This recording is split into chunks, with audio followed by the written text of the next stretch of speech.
The shrill ringing of the telephone pierced the quiet night in the suburbs of Chicago. Ashley Miller jolted awake, her heart pounding with a premonition of something terrible. The trembling voice of the police officer on the other end of the line cut through her like a knife. "Mrs. Miller, we regret to inform you that Mr. Thomas Miller has passed away in a traffic accident." Ashley's world crumbled around her. Her father, the gentle and loving man who had always been there for her, was gone forever. The overwhelming grief left her in shock, unable to grasp the harsh reality. Thomas's funeral was held in a somber atmosphere. Ashley, her eyes swollen from crying, tried to compose herself to comfort her mother. Emily Miller, already frail, looked even more haggard. The pain of losing her husband seemed to drain the life out of her. A few weeks later, another devastating blow struck. The doctor informed them that Emily had been diagnosed with terminal cancer. Ashley felt numb. How could fate be so cruel to take everything away from her? Seeing her mother grow weaker each day, Ashley decided to move back into the family home filled with childhood memories, the place where she had grown up surrounded by her parents' love. She wanted to spend every remaining moment caring for her mother, making up for the time they had spent apart. Ashley's decision was met with fierce opposition from her husband, Mark Johnson. He believed that her quitting her job and moving back to the old house in the suburbs was an impulsive decision that would negatively impact both of their careers and lives. "What are you doing, Ashley? You can't just abandon everything here to chase after a fleeting emotion." Mark growled, his face etched with displeasure. "I know you're worried about me, Mark, but I can't abandon my mother at a time like this. I owe her so much." Ashley tried to explain, her voice choked with emotion. "Oh, well, you don't owe her anything. She has sons, why doesn't she ask them to take care of her?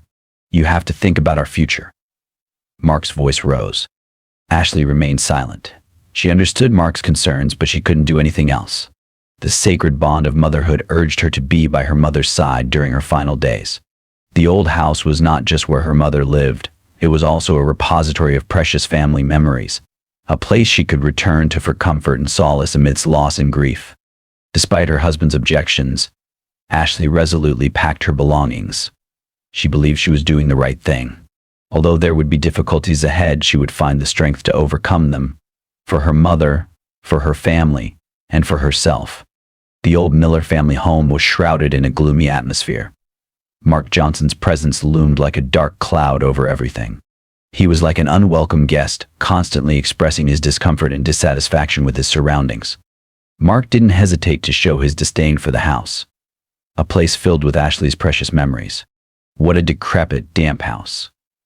I don't understand how you can stand it," he grimaced, continuously complaining about the creaking floorboards, the musty smell of the old walls, and the inconvenience of the cramped bathroom. Mark's indifference was even more evident in his treatment of his mother-in-law.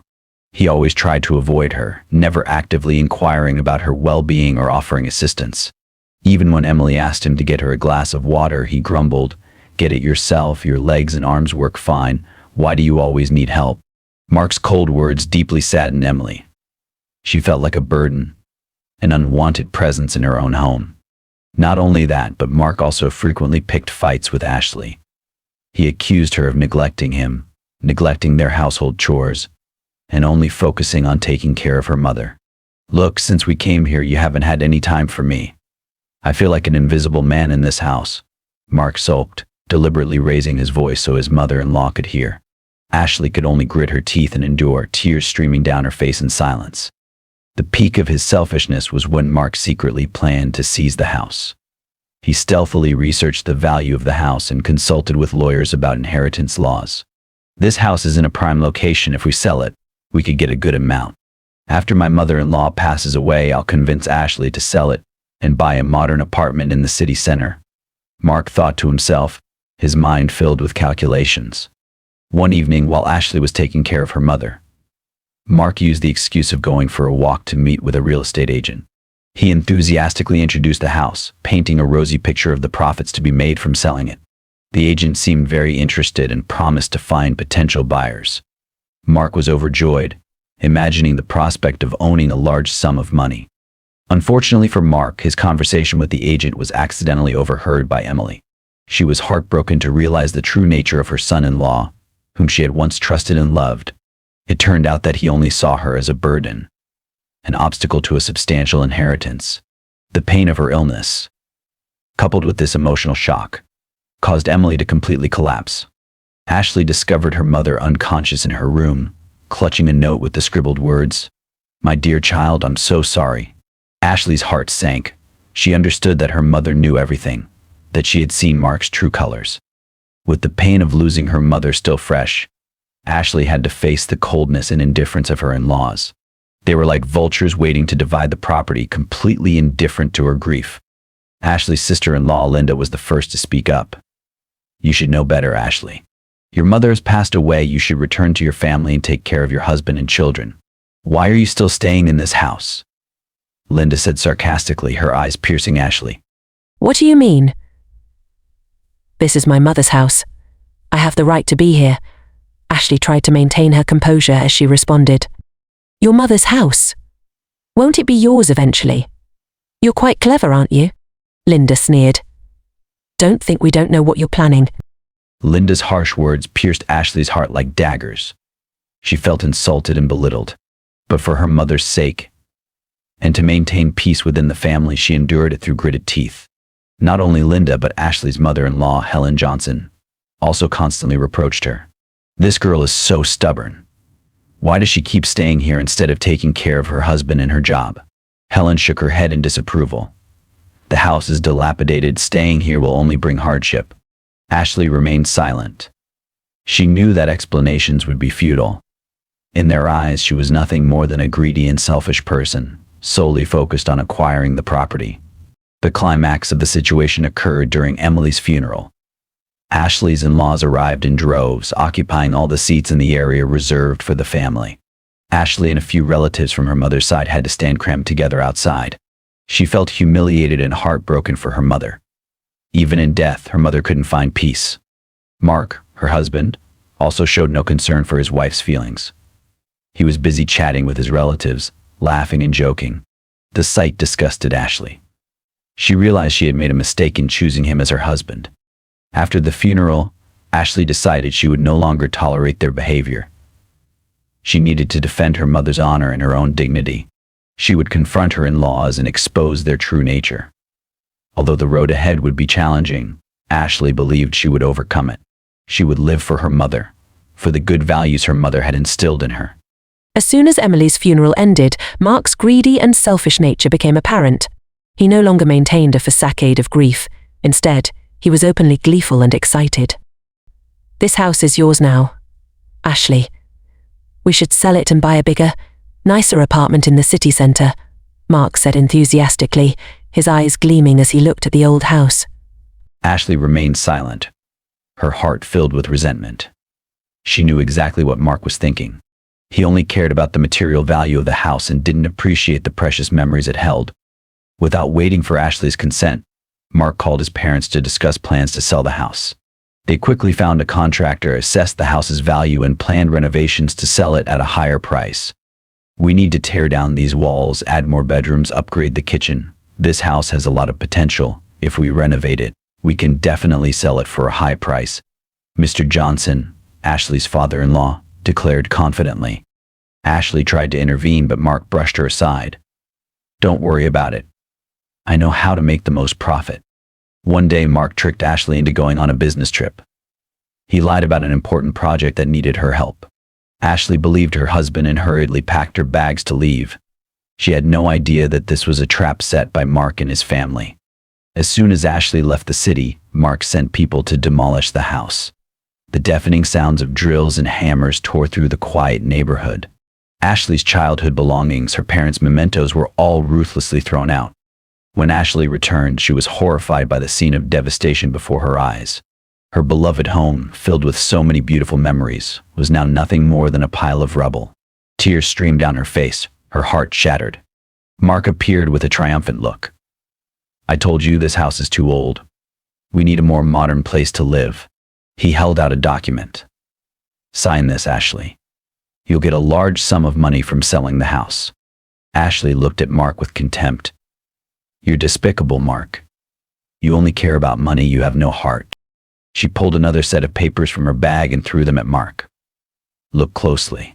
This house was transferred to my brother a long time ago. You have no right to touch it. Mark was stunned, his face pale. He hadn't expected Ashley to anticipate his scheme. Mark's parents were also alarmed and speechless. Ashley turned and walked away without another glance. She was disgusted with this deceitful life, disgusted with her greedy and heartless husband. She decided to divorce Mark and start a new life. Ashley moved in with her daughter, Sarah. She focused on her interior design work, spending time caring for her daughter and doing the things she loved.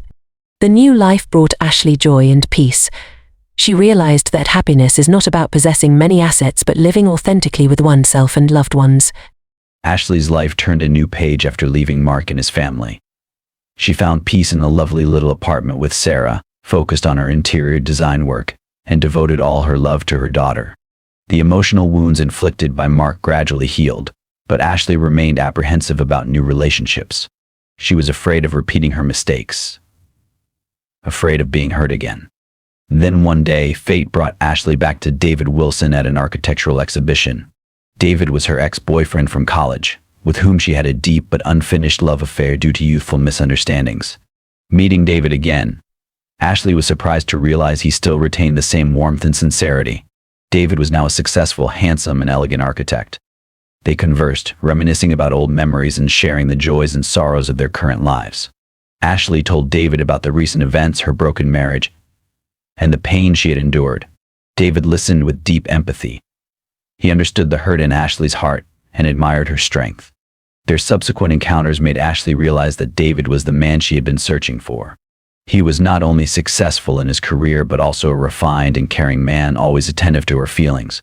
David loved Sarah as his own, showering her with special attention and care. Love blossomed between Ashley and David. They found in each other a harmony of souls, a sense of sharing and understanding. Ashley felt the sincerity and warmth from David, something she had never experienced in her marriage to Mark. One romantic evening by the lake, David proposed to Ashley. He presented her with a sparkling engagement ring, his eyes filled with love. "Ashley, I know you've been through a lot of pain. Let me take care of you, make up for your losses, and build a happy family with you and Sarah," David said sincerely. Ashley was moved and accepted his proposal. She believed that David was the safe harbor of her life. Their wedding took place in a warm and joyful atmosphere. David helped Ashley heal from the wounds of the past and build a home filled with laughter. Ashley regained her faith in love and life. She knew that after the storms, happiness would smile upon those who persevere and always look ahead. News of Mark's demolition of the family home, his deception towards his wife, and his plot to seize the property spread quickly. His reputation tarnished, Mark became an outcast in the community. Friends and colleagues turned their backs on him. No one wanted to do business with him anymore. Mark's career plummeted, ongoing projects were cancelled, and his company fell into a state of loss. Not only Mark, but his entire family was affected. Mark's parents were pointed at and gossiped about by their neighbors. They were so ashamed that they didn't dare leave the house. Linda, Mark's sister, was also ostracized by her friends, and her business faced numerous difficulties. Mark, once a successful man with a respectable position in society, suddenly became homeless, without money, friends, or relatives. He wandered the streets, begging for food to survive. His diabetes worsened due to the lack of proper treatment. In his deepest despair, Mark remembered Ashley. He went to her apartment, gaunt and haggard, with a remorseful expression. "Ashley, I'm sorry. I was wrong. Please forgive me, help me." Ashley looked at Mark without an ounce of pity. She was tired of his insincere apologies. "Mark, you brought this all on yourself. You reap what you sow. I can't help you." Mark turned to Sarah, his daughter, and pleaded, "Sarah, please tell your mother to help me. I promise to change." Sarah looked at Mark with a distant gaze. She no longer recognized the father who once loved her. "I don't know who you are." Mark collapsed in despair. He understood that he had lost everything: his family, his career, his reputation, and even the love of his wife and child. That was the price he had to pay for his terrible actions. Ashley closed the door and went back inside. She no longer wanted anything to do with Mark.